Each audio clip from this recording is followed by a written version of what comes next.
그래서 이 삼합을 이루는 띠는 12신살표를 이야기할 때 함께 봐야 돼요. 함께.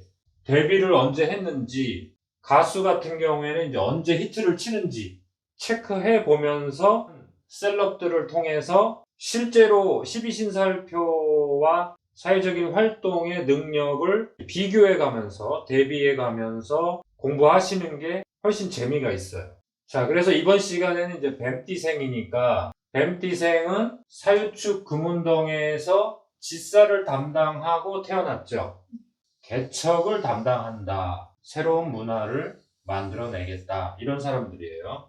자, 그래서 뱀띠는 지사를 갖고 태어났다. 그러니까 삼합을 이루는 띠, 사유축 이렇게 써놓으라고 했죠. 띠에다 대입해보면은 뱀띠가 담당하는 영역, 닭띠가 담당하는 영역, 소띠가 담당하는 영역이 이렇게 다르단 말이에요. 삼합을 이루더라도. 자, 그래서 뱀띠는 지사를 갖고 태어나는 거고요. 닭띠는 장성살을 갖고 태어나고요. 소띠는 화개살을 갖고 태어나죠. 이것을 시간에다가 대입할 수 있죠. 2021년이 뱀띠, 닭띠, 소띠한테는 또 화개살에 해당되는 거예요. 그러니까 시간도 대입할 수 있다는 거죠. 자, 그래서 유명한 분들의 그 활동 시기와 그 다음에 히트를 친 시기, 결혼한 시기 이런 것들을 보면서 12신사를 어떻게 이렇게 활용할 것인가 이렇게 한번 접근해 볼게요. 자, 이분들의 사주를 우리가 보려고 하는 게 아니고 시간 속에서 12신살과 한번 이렇게 매치를 해볼게요. 우리 유명한 싸이님이 2001년에 데뷔했어요. 그러면 2001년은 뱀띠 해네요. 그쵸? 이때 유명해진 해를 보니까 뱀띠 해였단 말이에요. 자, 뱀띠생이 뱀띠 해에 지살로 들어오죠. 그쵸? 12신살에서 무조건 놓치면 안 되는 거는 뭐예요? 지살, 장성살, 화개살 포인트죠. 여기도 잘 봐야 되죠. 여기 망신살. 자, 망신살이라는 것은 대단히 좋은 살이라고 했죠. 특히 연예인들한테는 인기를 얻고 사람들이 관심을 갖는다는 뜻이니까. 그 다음에 지살은 뭐 너무 중요한 거죠. 그쵸? 그래서 여기에서 자기의 색깔을 제대로 보여주는 거죠. 그쵸? 그래서 당연히 말띠해는 도화살이잖아요. 그쵸? 이때 스타트해서 이때 당연히 히트를 쳐야 되겠죠. 자, 그러한 기준점으로 보자는 거죠. 자, 다시 한번 볼게요. 그리고 뭐 우리 싸이 씨 하면은 뭐예요? 2012년에 강남 스타일로 시작해서 2013년, 2014년 계속 너무너무 바쁘게 살았단 말이에요. 뭐 세계에서 유명한 노래가 됐잖아요. 춤부터. 그쵸? 자, 2012년이 용띠해부터 시작해서 2013년 지살, 2014년 도화살. 이때는 뭐 전 세계로 뻗어갔단 말이에요. 그쵸? 지살, 도화살. 드디어 나왔네요. 그쵸? 자, 뱀띠생한테 용띠해는 뭐예요? 천살이죠. 천살. 지살 1년 전. 이 천살이 뭐예요? 하늘에서 준 기회를 잡는 거죠. 그렇지만 기회를 잡았다고 해서 이때부터 완전히 터트리지는 못하죠. 지살 때 제대로 터트려서 주로 도화살 때 완전히 터트리게 되는 거죠. 그러니까 여기도 보세요. 2013년, 2014년이 되면은 뭐 전 세계로 완전히 뻗어갔단 말이에요. 이런 것을 상상하시면서 12신사를 공부하시면 재미있어요. 자, 히든싱어로 대표되는 우리 전현무 씨를 한번 볼게요. 역시 뱀띠생이신데 2012년을 지나면서 2013년 이때부터 이제 완전히 히트를 쳤단 말이에요. 이때가 천살 지살에 해당하는 거죠. 그러니까 천살 지살이 우리 인생에서 얼마나 중요한 거예요. 그쵸? 여기 보세요. 싸이 씨는 그쵸, 지살 때 데뷔를 했고 천살 지살이 되면서 자기 인생의 최대 히트를 하잖아요. 그쵸? 이게 우연이 아니란 말이에요. 천살에서 지살로 넘어가는 이 시점이 자기 인생의 엄청난 터닝 포인트가 되는 거예요. 그리고 전현무 씨는 2017년에 연예 대상을 탔죠. 그러면 이때가 언제? 2017년이 뭐예요? 닭띠해잖아요.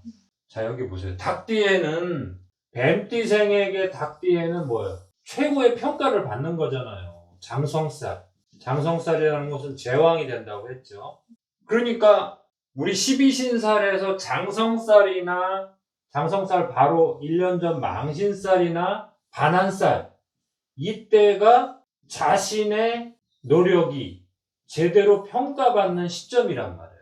물론 망신살은 육체적으로 힘들든지 아니면 이제 너무 경쟁을 하면서 뭐 욕먹을 일도 좀 생긴다고 했어요. 그렇죠? 그러나 젊은 시절에 망신살은 자신의 능력을 완전히 펼치기에는 대단히 좋은 시간이란 말이에요.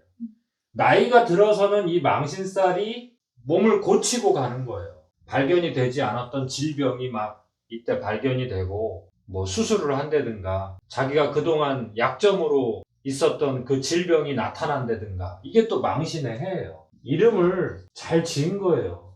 망할 망자의 몸신자도 생각해야 되고 바라볼 망자의 믿을 신자. 사회적으로는 자신에 대한 그 믿음이 대단히 강해지고 인정을 받는 해란 뜻이에요.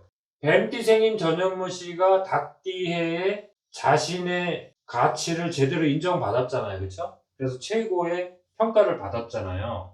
자, 영화배우 범죄도시의 진선규 씨 있잖아요. 그렇죠? 자, 연기파 배우인 진선규 씨도 뱀띠란 말이에요. 그 범죄도시를 통해서 2017년이네요. 그렇죠? 연기력이 제대로 알려지게 됐단 말이에요. 이때도 뭐예요? 닭띠 해잖아요. 그렇죠? 장성살 해는 이렇게 중요한 거예요. 짓살, 장성살은 이렇게 중요한 거예요. 그 다음에 트로트의 신사 장민호 씨를 보세요. 장민호 씨도 뱀띠생이란 말이에요. 2013년부터 이분의 매력이 이제 제대로 알려지게 된 거예요. 2013년이면 뭐예요? 뱀띠 해잖아요. 그쵸? 그러니까 짓살이란 말이에요. 자, 우리 유명한 스피드 스케이팅의 모태범 선수. 2005년 닭띠해에 선수권을 우승하면서 이제 등장했단 말이에요. 2005년이 닭띠해였죠. 그쵸? 자, 뱀띠생에게 닭띠해는 대단히 중요하다. 이 표를 그래서 이렇게 정리해 보면은, 자, 유명한 연예인들은 겁살일 때, 겁살은 이제 캐스팅을 받는 거예요. 그런데 이제 이 겁살의 캐스팅은 완전히 개척하고 그런 시간은 아니에요. 그렇지만 이제 남들에 의해서 나의 매력을 그만큼 인정을 받은 거니까. 더 중요한 거는 천살 시기. 그쵸? 천살 시기에서 짓살로 넘어가는 이때. 하늘이 준 기회다. 원래 다른 사람이 노래 곡을 받기로 했는데 자기한테 그 곡이 온다든가 이런 또 행운이 오는 게 천살의 운에 천살 시기에 그런 행운이 온단 말이에요. 어떤 연기를 하는데 또 우연히 맡은 역할이 히트를 친다든가 사람들이 좋아하게 되는 그게 자신의 어떤 트레이드 마크가 되거나 그런 연기의 포인트가 된다든가. 물론 그게 우연히 일어난 건 아니죠. 그 사람이 이제 평소에 갈고 닦았던 그 실력이 튀어나오는 거겠지만 이런 인연을 만나야 된다는 거죠. 그래서 천살도 뭐 100점은 아니지만 대단히 중요한 시간이다. 짓살은 말할 것도 없이 중요하다. 우리 인생에서 이 짓살이라고 하는 것, 삼합의 출발점 시기라는 것은 대단히 중요한 거예요. 그 다음에 특히 사회적으로 인기를 얻는 분들은 연살, 월살, 망신살 이 포인트가 가장 추진력 있게 활동하는 거예요. 그래서 그 결과물을 여기에서 완전히 획득을 하는 거죠. 그래서 뭐 자기가 평소에 해보지 않았던 그 분야까지 역할을 인정받는 시기, 거기가 이제 역마살이죠. 우리 지난 시간에 공부했잖아요. 역마살은 정치인들은 이때 당선이 되는 시간이다. 또는 많은 대중에게 인정을 받아서 세상에 등장하는 시간이다. 그러나 그 역할을 내가 제대로 해내야 되기 때문에 한편으로는 힘들 수도 있는 시간이다. 그래서 이때 제대로 역할을 해내지 못하면 6개살 시기에 고생을 한다는 거죠. 자, 이 흐름은 항상 갖고 계셔야 돼요. 자, 여기 보세요. 우리 거침없이 하이킥의 최민용 씨가 2006년, 2007년에 대단히 히트를 쳤죠. 이때가 뭐예요? 이분한테는 반환과 역마의 시간이란 말이에요. 이때 이 역할을 해냈기 때문에 최고의 인기를 얻게 된 거죠. 뱀띠생이잖아요. 그렇죠? 그러니까 뱀띠생에게 원숭이띠해는 그러니까 망신살이잖아요. 자, 연예인한테 망신살 대단히 중요하다고 했죠. 이렇게 세상에 나를 알리게 되는 거구나. 자, 그 다음에 영화배우 원빈 씨. 뱀띠생이죠. 그쵸? 1997년 데뷔했네요? 뭐예요? 화개살이죠. 자, 그리고 양띠해. 2015년에 결혼하셨네요. 그쵸? 배우자가 누구예요? 이나영 씨잖아요. 그쵸?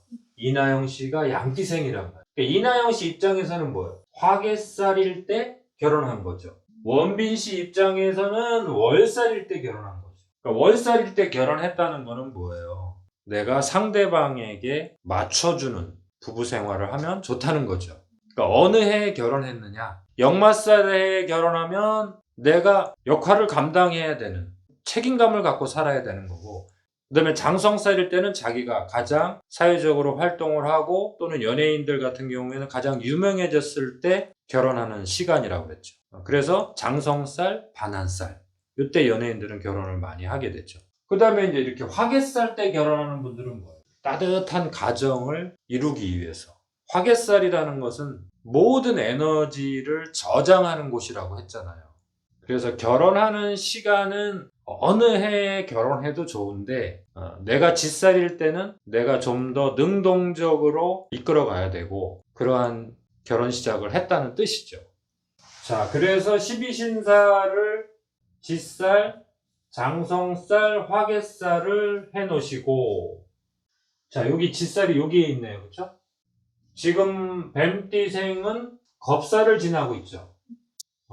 뱀띠생에게 너무너무 중요한 이 짓살부터는 주도적인 역할을 하는 시간이 온다는 거죠. 자, 이 짓살이 오기 전 3년. 겁살은 뭐예요? 연예인들은 뭐 캐스팅을 당하는 거지만 일반인들은 이때 새로운 업무 쪽으로 변동이 올 수 있다는 거죠. 근데 새로운 업무 쪽으로 가보면 금방 주도권을 잡을 수는 없잖아요. 또는 또 사업을 하시는 분들도 새로운 세상이 열렸기 때문에 그 새로운 세상에 맞춰서 뭐 설비 투자를 한다든가 그 아이템을 약간 변화를 준다든가 이랬을 때 주도권을 금방 잡을 수는 없다는 뜻이죠. 그리고 또 주도권을 잡으려고 너무 올인한다든가 너무 투자를 많이 한다든가 이런 거는 조심하라는 뜻이잖아요. 겁살의 내용이 그렇다는 거죠. 그리고 일반 학생들이라면은 이 겁살 시기는 이제 공부하라는 뜻이죠. 연세가 드신 분들은 몸을 만들어야 된다는 뜻이죠. 그래서 이제 잿살이 되면은 이 새로운 사업의 아이템이 이제 재물로 바뀐다는 뜻이고 또 새로운 직장을 선택한 분들은 이제 여기서부터 이제 적응이 되는 거죠. 그래서 천살이 되면은 나를 이제 도와주는 사람을 만나게 되고 업무를 같이 진행할 그 파트너를 만나게 되는 거죠. 짓살이 되면 진짜 자기의 에너지로 들어가는 거잖아요. 그렇죠? 요 짓살 1년 전이 대단히 예민한 거예요. 왜냐면 나를 도와주는 귀인을 만난다는 뜻도 되지만 천재지변을 만난다는 뜻도 되는 거예요. 나한테 사기치는 사람, 천살 시기에 생각지도 못했던 사기를 당하는 사람, 그 다음에 교통사고를 당하는 분들. 천살이라는 게 뭐냐면 이게 엄마 뱃속에 태아 상태예요. 태아. 엄마 뱃속에 태아로 존재하면서 엄마와 교감하는 거예요. 그래서 천살을 갖고 있는 분들은 원숭이띠가 손흥민 선수가 미월에 천살에 태어났잖아요. 그렇죠? 이 천살이라는 것은 내가 세상에 나오기 전에 엄마한테 양육을 받는 거죠. 양육의 신이란 말이에요. 양육, 교육. 이 에너지를 갖고 태어난 거예요. 그래서 세상에 나와서 새로운 기술을 배우고 더 넓은 곳에 가서 새로운 멘토를 만나서 나를 또 갈고 닦고 하면서 자꾸 업그레이드가 되잖아요. 그렇죠? 그래서 이러한 노하우를 배움으로써 자신이 성장하는 그런 운명을 갖고 태어난 거예요. 이렇게 비유를 한 거죠. 엄마한테 자, 어머니 뱃속에서 어떻게 양육되느냐에 따라서 건강한 아이가 나오느냐. 엄마가 막 놀래고 그러면 이 아이가 되게 불안하게 태어나잖아요. 그렇죠? 그만큼 이거를 태교라고 하잖아요. 그렇죠? 태교가 중요한 만큼 교육을 어떻게 받았느냐에 따라서 자신의 운명이 결정이 되는 거예요. 양육과 교육을 어떻게 받느냐. 저 천살이라고 하는 에너지를 이렇게 태교에 비교했다는 것은 그만큼 예민한 시간이라는 거예요. 물론 엄마 보호 속에서 태어나니까 얼마나 마음이 사랑스럽고 편안하겠어요. 그렇죠? 그 성장기 때 불안정하게 컸다면 천살은 대단히 예민하게 그러한 위험성도 있다는 거예요. 그래서 명리학에서는 천살을 천둥번개가 치는 천재지변이다. 그러한 예민한 시간이다. 그렇게 얘기했던 거예요. 자, 그런데 그것을 통해서 자신을 단련하고 배움의 힘을 갖고 태어나는 거예요. 그래서 천사를 갖고 태어나는 사람은 사회생활을 하면서 사람들과 인간관계를 부드럽게 하고 그 다음에 협상하고 또 사람들 사이에 거래를 하고 이런 능력을 또 갖고 태어나는 거예요. 자, 12신살표를 이렇게 자꾸 보다 보면은 금방 익숙해지게 된단 말이에요. 자, 그래서 공부해 보시니까 짓살, 장성살, 화개살이 얼마나 중요한지 아셨죠? 뱀띠생과 닭띠생과 소띠생을 이야기할 때는 사유축 이렇게 써놓으시고 짓살, 장성살, 화개살 이렇게 기준점을 잡아 놓으세요. 사람에게 적용을 꼭 해보셔야 돼요. 언제 히트를 쳤고 언제 또 그 좋은 평가를 받았고 언제는 또 고생을 했고 이런 것들을 대입을 해보시면 12신살도 좀 우리가 활용을 할 수 있는 부분이 있구나 이런 걸 좀 느끼실 거예요. 자, 그래서 다음 시간에는 소띠생 한번 공부해 볼게요.